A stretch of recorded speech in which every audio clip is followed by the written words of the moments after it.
Hello, how are you all?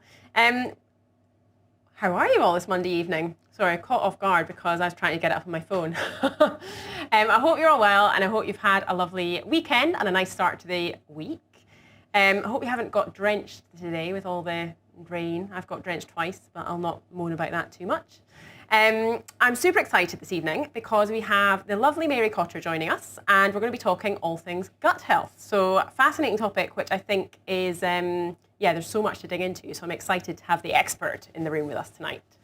I'm going to be cooking a miso noodle stir fry, which uses miso paste, which is a fermented food, which ties in quite nicely to gut health. And I'm going to, so normally I'm all about the cooking and show you step by step what we're going to be doing. But tonight I'm going to do it slightly differently. I'm going to walk through the ingredients and show you what we're cooking, but I'm not going to labor on the actual method. Cameraman will visually take you through it. And the description is in the, whether you're watching on YouTube or Facebook, the description will be in there.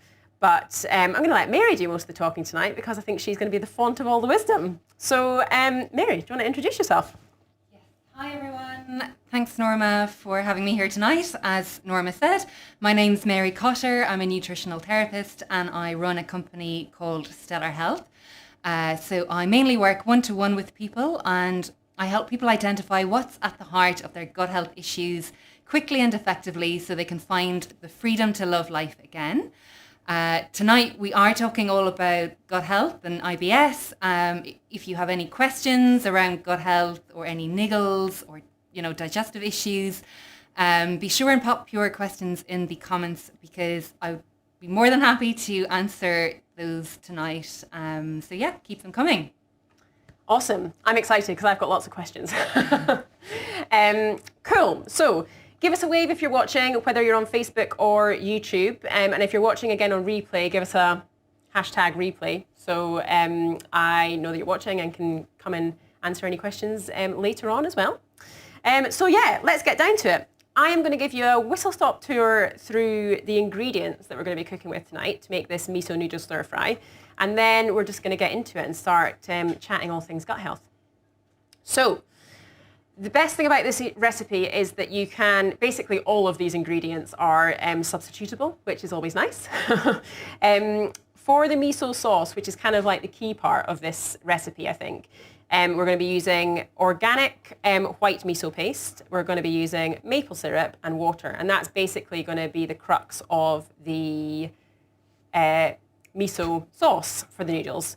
I'm using rice noodles because they're gluten-free and I personally quite like rice noodles. Definitely check out Blue Dragon. I've got some cool plant-based vegetable flavoured noodles I've been playing around with lately, so they're worth checking out. You might have seen on my Insta I was using the beetroot ones, which are a lovely pop of colour.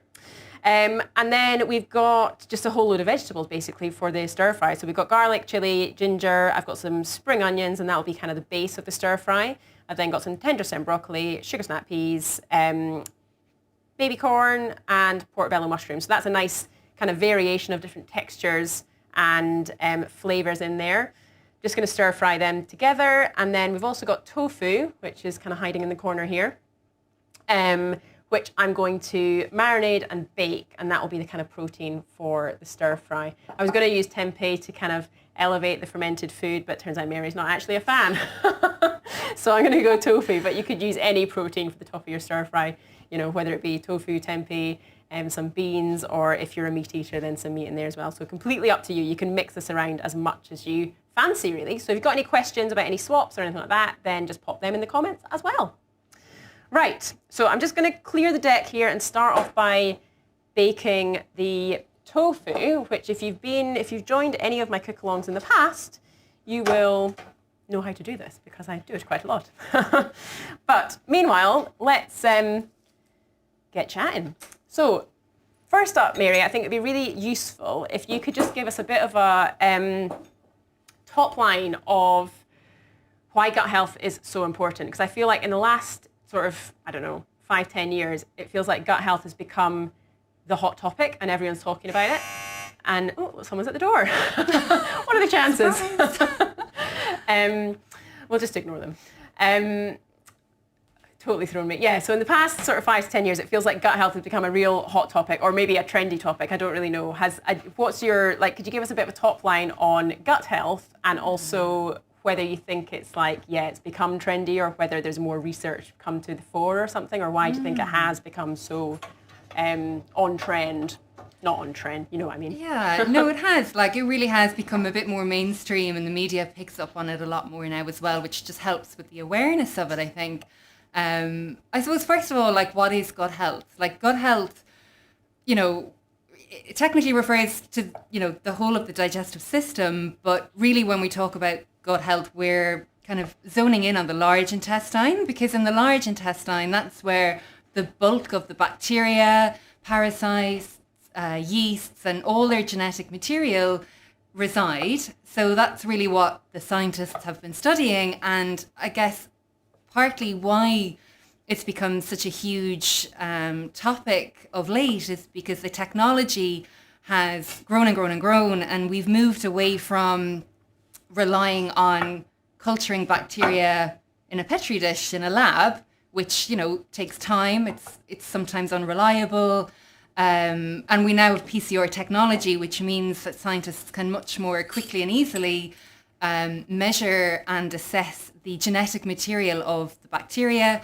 So we have much more awareness of it. Sorry, when you say PCR technology, what's that exactly? So it's measuring the genetic material of those bacteria, parasites, yeasts, and it just means that things don't have to be cultured in a laboratory, in a petri dish, which... So they do that in your gut? No, well, they'll still do it in a clinical laboratory setting, but they'll have means of extracting this genetic material and sequencing that genetic material. So now they have, you know, names for different bacteria, and it's becoming easier to then formulate probiotic supplements.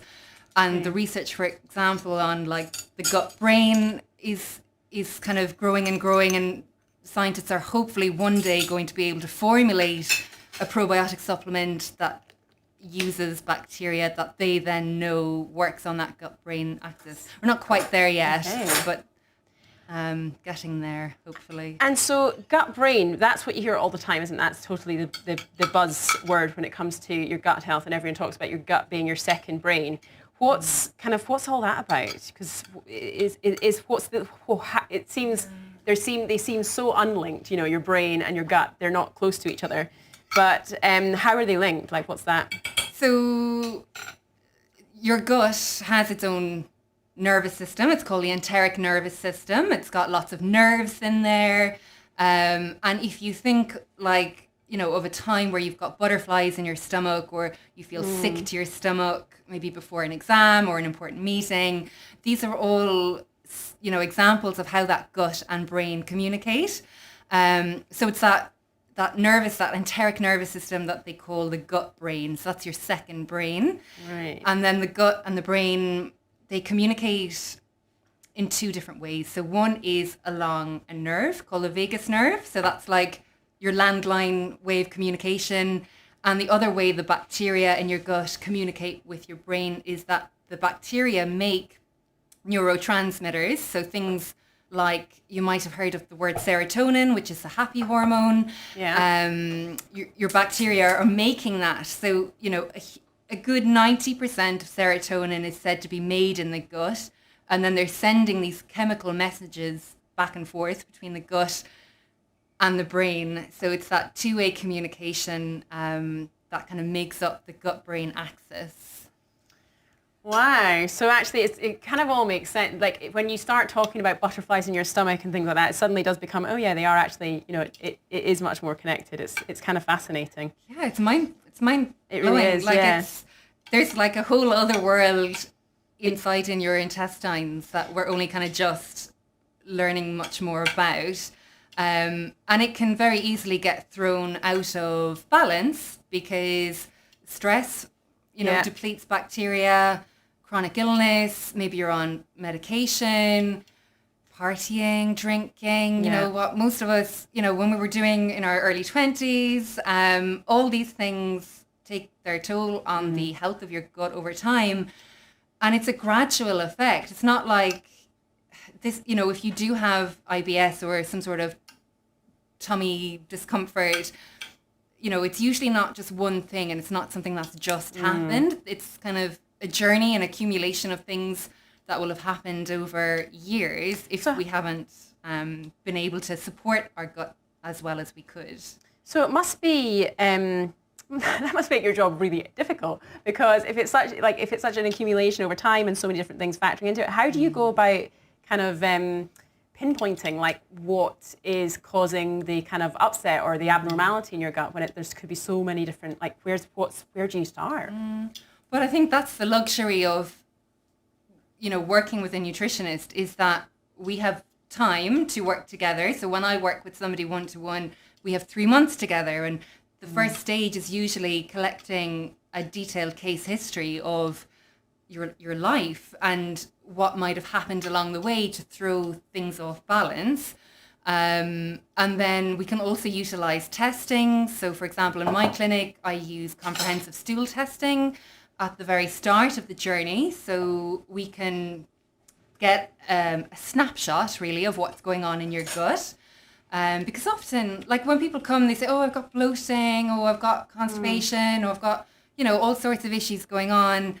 Especially with bloating, often we forget to think higher up in the digestive system. So digestion starts in the mouth. We're thinking about saliva and enzymes. We're thinking, okay, so how much acid is in our stomach? These are all things that will help you digest your food before it reaches the stage where you're getting bloating. So it's like, working with a nutritionist, we're able to rewind the steps and put things in place that support digestion. And then that ultimately relieves some of these symptoms. It's very supportive of that system. So it very much is a journey. And often I think because now probiotics are so mainstream and becoming, people are more aware of them, and they're like, oh, I'll just try a probiotic and I'll just blanket it with that. And it doesn't always bring relief, because actually the issue starts further going on in there in the digestive system, and that's often overlooked. And these things aren't picked up by endoscopy or colonoscopy, because these things are invisible to a camera. So while those investigations are really, really important because we want to rule out serious disease, it's not always helpful for people with long-term or chronic gut issues, because these are things that diet and lifestyle influence, and they're not going to be visible on a camera. And going back to the thing about PCR testing, the stool testing that nutritional therapists offer uses that PCR technology. We're looking at the genetic material of the bacteria in the gut, and we're kind of looking at a snapshot of the health of the gut in that time, looking at pancreatic enzyme function, inflammation markers, immune markers. So you really get a detailed picture of what's going on, and that then it just removes some of the guesswork, and we can tailor our program much more bespoke to you, rather than just, oh, maybe try peppermint tea, or oh, maybe try a probiotic. Like that's a lot of guesswork. Yeah. So it's just removing some of that for people. So does that stop? Because previously, I suppose there was a lot of, in terms of like, and this is maybe going a little bit off topic, but in terms of like when you're going down the route of like removing things from your diet, does PCR testing help you not have to do that, because you can pinpoint it easier? So it depends. So often as a starting point, or even while we're waiting on test results, a nice place to start is to use a food diary. So I would get my client to keep a food diary, and that just helps them become aware of the kind of foods that could be irritating their gut. Because if there's irritation, there's inflammation, and we just want to remove temporarily any kind of obvious triggers. So for some people that might be wheat, for some people that might be dairy, for others it might be something else entirely. But the beauty, I suppose, of having the bonus of a test result, it kind of guides next steps. So do we need to support enzyme function, or should we be supporting bile flow? Maybe we don't need to be supporting bile flow. Maybe actually the problem is that there's not enough bifido in the gut, and there's too much of a different bacteria. So it's looking at the pattern of bacteria in the gut and the ratio. So, for example, you want more bifido in relation to E. coli. And so what, I mean, you're talking science now. What's bifido? So bifido is, again, if you were to look at a yogurt carton, you'll see bifidobacteria on a yogurt label. Lactobacillus is another one. Yeah. These are live bacteria that live in your gut. We can get them through food. And so again, they're just examples of names of bacteria that have shown to be of help. So to be probiotic or to be, a positive thing to have more of because of the benefits that probiotics bring.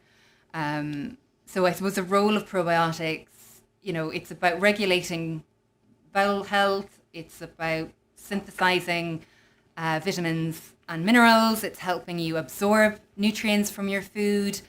So you want these to be in your gut. They also form a huge chunk of your gut immune system. So part of that first line defense, so you want good levels of bacteria in there to help support your defenses. So your risk of coming down with a tummy bug, for example, is going to be lower. Okay. So in terms of this is all kind of talking about if we have gut health issues, what are some good ways to kind of prevent it? What are some good things that we should all be eating and making sure that we are getting in our diet to make sure that we keep it healthy before we get to the point where we need to sort of do remedial stuff? So that's, I suppose, one of the great things about, the plant-based diet is you're eating lots of plants, hopefully a variety of them, because they provide fiber, and your gut bacteria absolutely love to eat fiber. That's what they thrive on. So if you think about probiotics as being, so you've invited loads of guests to your party being your gut. So your guests are your probiotics. So they're all here, you're going to want to feed them. You're going to want to entertain them. So you're going to feed them. I love to feed. Fiber. And that then is your prebiotic. So some foods are more prebiotic. So for example, in apples, there's inulin, onion and garlic, leeks, lentils and beans. So again, if you tolerate lentils and beans, you get prebiotics in there. But to be honest, you don't need to try and remember all of these specific foods. Just, aim to eat a rainbow, eat plants, make sure it's varied day to day. The most important thing is that you're eating fiber, because that is going to help feed that bacteria. You don't need to get too hung up on certain ones necessarily. And I think, again, going back to what you said about cutting things out of your diet, if you do have tummy problems, often people get trapped in that kind of low FODMAP cycle where they maybe have IBS and they've been suggested the FODMAP diet, but it maybe wasn't explained to them that that's a short-term process, and after 4 to 6 weeks, you want to reintroduce these foods. So if you're one of these people and you're not eating onion and garlic long-term, and you're not eating lentils and beans long-term, potentially that could have a negative impact on your gut. So it's important, again, to try and identify the root of the problem.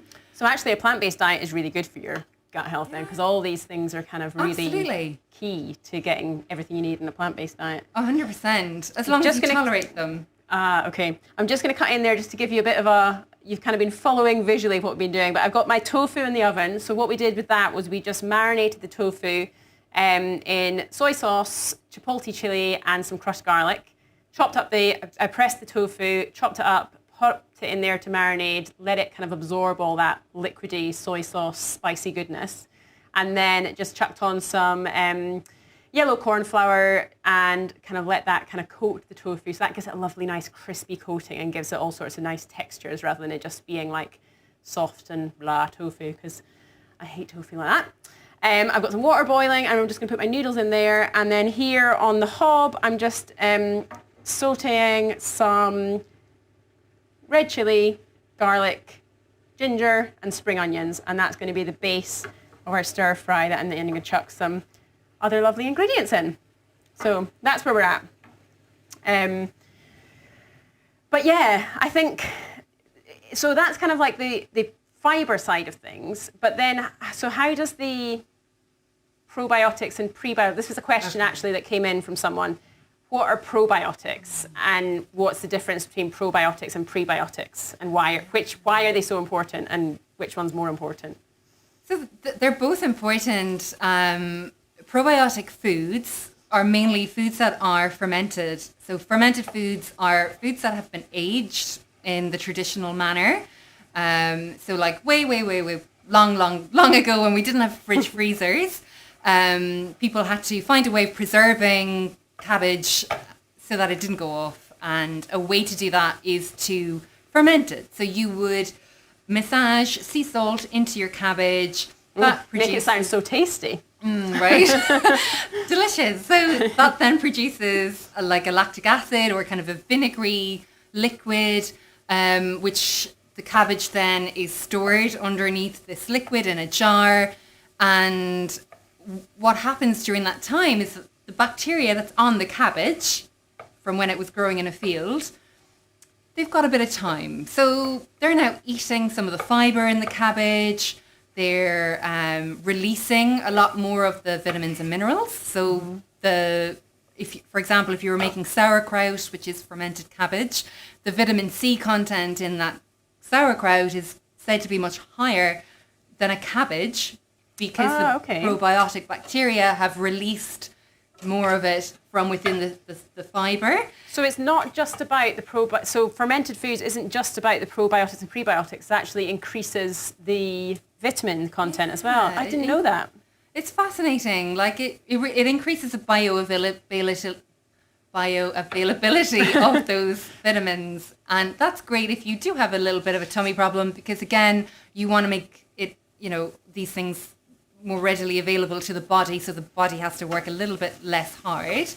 So that's sauerkraut. Kimchi is another fermented food. Oh yeah, we had a question about that one as well, actually. What is kimchi, I think was the question. So kimchi is similar to fermented cabbage. It's just using different veg, and it's got a spicier flavor. So it's the Korean version. It's got a lovely kick to it. Love kimchi. I just love it. Oh, like it's delicious with, like you could toss it into a salad. It's really nice on avocado toast. Oh, it tends to be pungent on the garlic, I think. It tends to be really quite garlicky. Yeah, it is. But then garlic is a brilliant antimicrobial. So that's a good thing to help keep, the balance of bacteria in check in the gut as well. Good for your gut, just not before meetings. That's it. That's the downside. But if that all sounds a little bit alien, like honestly, the easiest place to start with a fermented food is yogurt, whether that's dairy-free yogurt or dairy yogurt. That has like the acidophilus, the bifido in there. So you could even just start there. So that's what I was going to ask actually, in terms of yogurts, and because all the prebiotic, probiotic, kefir, all these sorts of things, they're normally dairy. So I was wondering actually, in terms of plant-based alternatives to that, are they as good, or what's your kind of thoughts on that? Do you need to be having something else because you're not having the dairy versions? Good question. So the plant-based ones, they do now usually have the bacteria added. So they'll still have the cultures in there. Just check the label. Like it should say on the label if the bacteria are in there. But they've been added to it versus it being naturally sort of occurring within the plant-based versions. Is that right? I need to double check that. I would need to double check. Questions. But I think I from my knowledge or my awareness, I think they would be added, but don't quote me on that. It's just any time. I actually tried to make coconut yogurt once, and I had to put. You had to open a probiotic capsule powder and put that into it. Okay. So that's kind of why I'm thinking it's probably added. And then the difference, I suppose, with the kefir is that will have more bacteria than like your plain natural yogurt, because it's been aged for longer and it's been cultured with what's called a kefir grain. It's not really a grain. It's just, it looks like a teeny tiny cauliflower. It's It's like a colony of bacteria, and you just feed, like the milk, the sugar in the milk eats this, feeding on the, I got that the wrong way around. You put the culture, this little kefir grain, into your milk, the lactose feed on that, the bacteria multiply, so your end yogurty drink then is got a much higher level of bacteria, yeasts in there, but it also has a much stronger flavour and a different texture that not everybody loves. Because kefir takes quite a while to make, doesn't it? To grow, to make.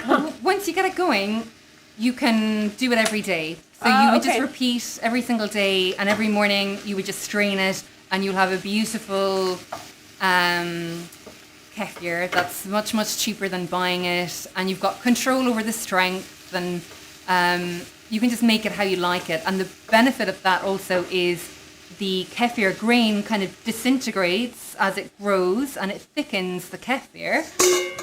And those properties have their own benefits as well. And often the kefir in the supermarket, you know, they're trying to make something that's going to satisfy the mass market. And most people don't like lumps, and they don't like things that are too sour. So if you're ever if you taste shop bought kefir and you taste your own homemade kefir, they're going to be wildly different. And often the shop bought one, they skip a few steps, and you're not getting that disintegrated kefir grain because it's been strained out to make it more palatable. So where possible, if you can get into the habit of making your own, that's always going to be preferable. But for convenience, you know, shop bought, you know, it's fine. And some brands are better than others. What I would say is try and buy your kefir from a health food store if you're going to be buying it, because that one most likely will be made the traditional way. You might pay a little bit extra for it, but then you're getting more bang for your buck as well. And can you make, so it's made with yogurt and the culture, can you make it with like, just made with milk and the culture, can you make it with coconut milk, or can you make it with a plant-based milk? You can, however, from what I've read, you then sometimes need to feed, every so often you need to feed the grain dairy milk, or it can die. Right. I mean, the other thing to bear in mind is that coconut milk has different nutritional value to cow's milk. So the cow's milk will have, you know, protein and calcium and certain vitamins like vitamin D. Your coconut milk, it'll have higher fat, lower protein, different vitamins and minerals. So again, they're both valuable, but they'll have different nutrients and different nutritional value. Yeah. I think all this stuff is really important, because a lot of the time you just think with plant-based food, you substitute what you would eat. So you sort of do it by what you'd eat. But often the nutritional value of it is completely different. So it can be quite difficult to sort of get your head around some of that, I think. And it's important to dig into it a wee bit, because I think, like with all things plant-based, it's simplicity is great, but sometimes it's oversimplified. And actually, a plant-based yogurt isn't necessarily the same as a dairy yogurt, or you know, various other things as well. So it's quite interesting to dig into that a little bit more sometimes. And just like the more you can do yourself, the better, because you've got control over it. So again, often with plant-based alternatives that you buy in the supermarket, they have to add emulsifiers, and emulsifiers have been shown to have a negative impact on gut health and gut bacteria. So you want to minimize those things, and you want to minimize processed oils that are maybe mixed in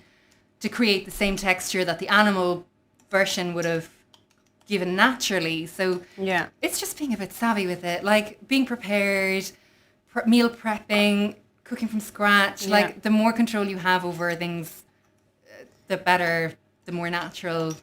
And so I'm always keen to ask this question. I feel like I don't always get a truthful answer, because I'm obviously championing plant-based eating. But I don't know, lately in the past kind of, I've been plant-based now for coming up for 3 years, certainly over 2 years. And I have actually in the last year, not in the last year, in the last few months, I've noticed that my, the amount of, I'm not eating enough protein. And I've kind of noticed that because I've just noticed it in my own self that I don't have as much energy, and I've kind of been, related it back to a few things, and I've been like, actually, I'm not getting that much protein in my diet. So I've kind of noticed that and doing what I can to rectify it, which I think is important. But it made me realize that whilst I'm all about championing making plant-based eating easier, I think there's certain instances where it is harder. And I think it's important to kind of be aware of that and not shy away from that, and make sure that we're kind of making sure that, yes, we're making it easier, but we're still highlighting the bits that you do need to think about. And the reason I think that I've suddenly find myself not eating enough protein, and also I'm not getting enough iron, is because I've stopped thinking about it, because it's kind of like, oh yeah, it's second nature to me now. I've been plant-based for a couple of years. I know what I'm doing. And I'm being much less considered in how I'm putting my meals together, whereas I used to be really like, okay, I'll make sure I've got my protein, I've got my fiber, I've got my veg, and I made sure I had all the different elements on my plate. Whereas now I'm a bit more slapdash, and I think now that's coming to bite me. So I think it's quite interesting to make sure that you're kind of aware of what you should be doing. Just interested from a nutritionist point of view, because you're not a plant-based nutritionist, you're just a nutritionist. Not just a nutritionist, but you know what I mean? You've got no obligation to promote plant-based eating. I'm just interested to hear your take on a plant-based diet, specifically with the lens of gut health, but just in more general view as well. Like, do you think it's a good diet? Is there any sort of things that you're always thinking, there's the obvious ones, but is there stuff that you sort of think, actually, there's things to be mindful of that you need to make sure you're not forgetting about? Yeah, ultimately, there's no one diet that's going to be right for everyone. So if you choose to follow a plant-based diet, like Norma was saying, you do need to put in a little bit of thought, maybe a bit more planning and preparation, because you want to make sure you're filling those gaps. So like Norma was saying, making sure you're getting enough protein. So, you want to make sure you're drip feeding that protein over the course of the day, instead of just having a protein shake after a workout. Like, the body prefers, the body will pull from it over the course of the day. So you want to be putting it in gradually over the course of the day. And that's going to energize you, keep you fuller for longer, keep you, feeling better. That's interesting, because I think that's where I've been guilty in the past few months, is that I will kind of forget about protein, and then at dinner time be like, oh shit, I need to eat some protein today, and I'll have something. I will make sure I'm eating protein, but it's often for my final meal of the day that I'm like, oh shit, I've not had enough protein today. So that's not good for me. That's a really common problem. Like, a lot of people struggle with that. So again, it is just always maybe starting with breakfast. How can I add protein to breakfast? Yeah. So, adding peas in with your avocado mash, tofu, like scrambled tofu would be a really good option. Using some of those plant-based yogurts in with your overnight oats. And then just looking at the quality of snack time, making sure you're getting a bit of protein at snack time. So instead of confectionery, maybe thinking about, nuts and seeds and fruit and that kind of combination together. New Norm energy bars, great. Yeah, I love a New Norm energy bar. Yummy, do that. But the other stuff, is also just looking at the quality of your carbohydrate, because for speed, I think, thinking back to a lot of my clients, when they start out, they're in the habit of white pasta and white rice, but that's processed food. It's the grain and the fibers removed, the B vitamins, which help you make energy, totally removed.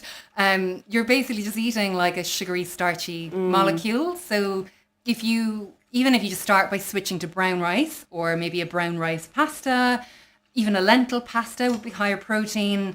They're going to be more energizing. They're going to keep you fuller for longer. They're going to keep your mood more stable. Yeah. So again, it's just thinking about the quality of the foods that you're putting together. And I think your tastes change as well. If you're kind of used to white pasta, it can be quite I know a lot of people are like, oh, brown pasta, it's just hard, I don't like it. That's what I've heard quite a lot. And I do think that your tastes change and you become used to it. And actually, I much prefer brown pasta and rice these days, because I'm just kind of what I'm used to, and I quite like it now. Yeah, you're absolutely right. It totally is. You'll be amazed at how quickly your palate changes. And if you are struggling with it, or you've got kids and they're like, oh, I don't really want to eat that, even just start by mixing the two together. If you're struggling because you're like, oh, it takes longer to cook, the worst case, just buy the ready-to-eat packs as a starting point. But like it usually takes half an hour to cook a dinner anyway. So the rice is just cooking in the background and the meal is already at the same time. So it's just a bit of a mindset, like a shift in mindset, I think, as well. And like you say, meal planning, that can really help in terms of actually just getting yourself a little bit more organised. Definitely. But the other stuff then, I suppose, like, you know, again, if you switch to plant-based, cooking your own meals, like using lentils and beans for protein instead of maybe a packaged meal from the supermarket, like you really want to look at the quality of some of the things. Yeah, what's your take on some of because there's a lot of plant-based meats on the market now, you know, like there's like every supermarket's got their own range of it basically, and you can get everything, every sort of type of sausage, burger, wing, any kind of fast food type of thing you can get as a plant-based alternative now. I always read the back of them and think, not convinced. But what's your take on that in terms of the benefits versus downsides, I suppose, of it being like a processed meat alternative? So again, like moderation, fine. But like Norma was saying, I would definitely read the label. If there's more than like 5 ingredients in there, or it's a long list of names, you've no idea what any of the words mean, I would maybe like put it back on the shelf. Like I'd be quite happy with things like tofu and tempeh. So tempeh is a fermented food. That's a great choice. Miso paste, edamame beans. But, you know, I wouldn't rely too heavily on the kind of fake meats or the kind of fake chicken nuggets. Like you just... But it's the same. That's exactly the same advice as you'd have for a omnivorous diet, isn't it? You know, exactly. You don't want to go for the processed protein sources. You want to go for the good stuff, like the good organic meats and stuff. It's no different than that, really, is it? That's it. And it's about, honestly, like balance. I know that's thrown around a lot, but it kind of is. Like there will be days where you're caught out and you're home late and you don't have time for whatever. You might grab something then, but you know, that's, so 80% of the time you're going to be cooking from scratch and having a balanced meal. And then there's that flexibility. The 80-20 rule, isn't it? Totally. Yeah. So here we have it. This has been quite good actually, cooking away in the background, and I've been much speedier. But this is our miso noodle stir fry. So we've got the rice noodles on the bottom that I've mixed in the wee sauce that you would have seen me do with. It's just a couple tablespoons of miso paste, along with a couple tablespoons of, or 1 tablespoon of maple syrup, and a couple tablespoons of water. So that's kind of created the sauce that we've marinated so we've just mixed in the noodles with, and then just stir-fried veg with the baked tofu on top. Now, key thing that I wanted to ask you about, Mary, was the miso paste. Well, 2 things. The miso paste, I was careful not to cook it, so I just mixed it and then added the noodles to it, because I know if you cook it, or as in if you bring it to boiling point, you kill off is it the probiotics you kill off, or the prebiotics? The probiotics. Yeah.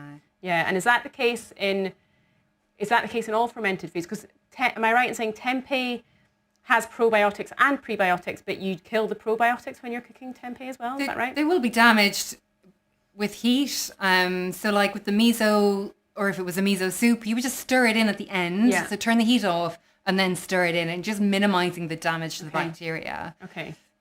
But because I kind of thought, oh, well, I'm killing it, so it's not worth having the fermented food. But what you said about it increasing the vitamins anyway, that still stands, I suppose. So you're still getting benefits from it. Yeah. And there's even research showing now that dead bacteria confer their own benefits as well. So, you know, there's still a lot that we don't know. I mean, it's still really important to eat them. So yeah, so what? They've been cooked or fried. Like you'll still be getting benefits of dead bacteria, yummy, fiber, and then that more readily available vitamins as well, because the fiber has been pre-digested by the bacteria.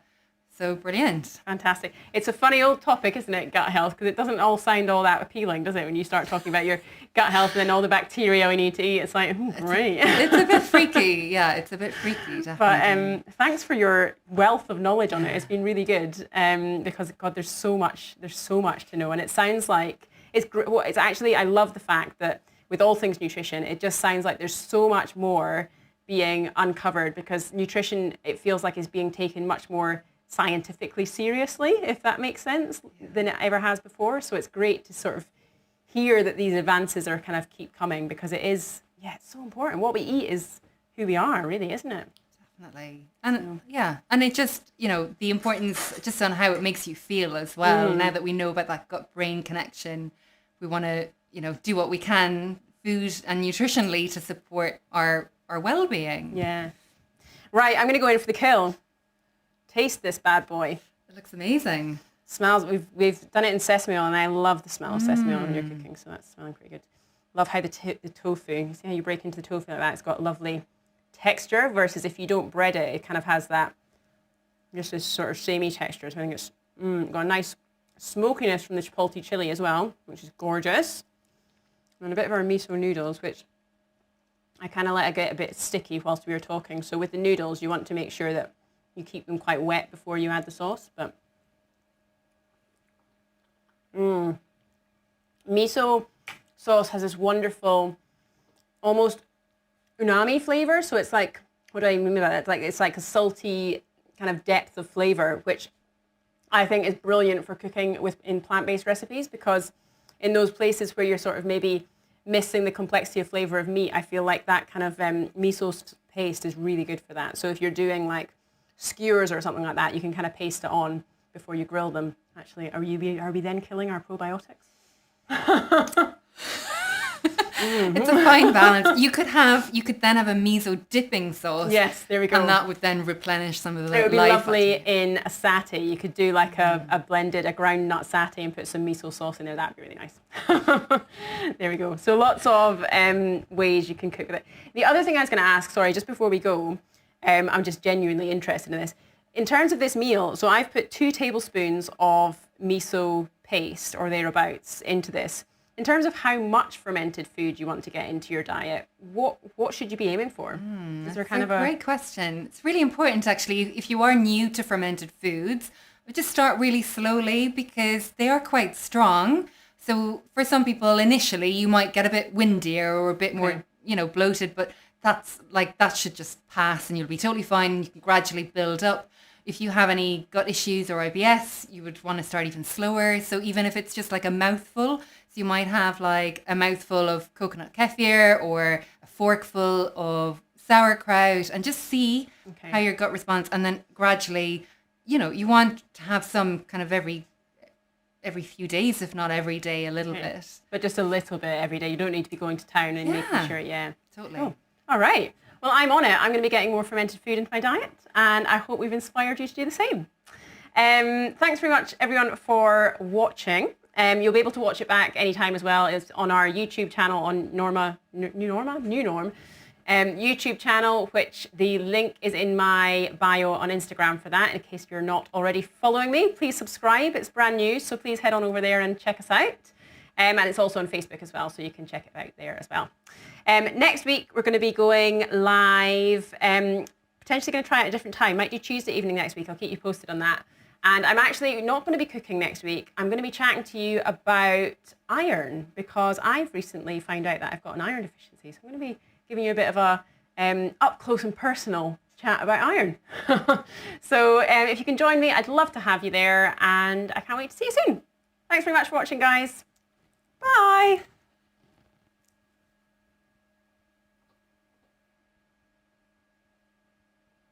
Sorry, Mary, I completely forgot to come back to you and say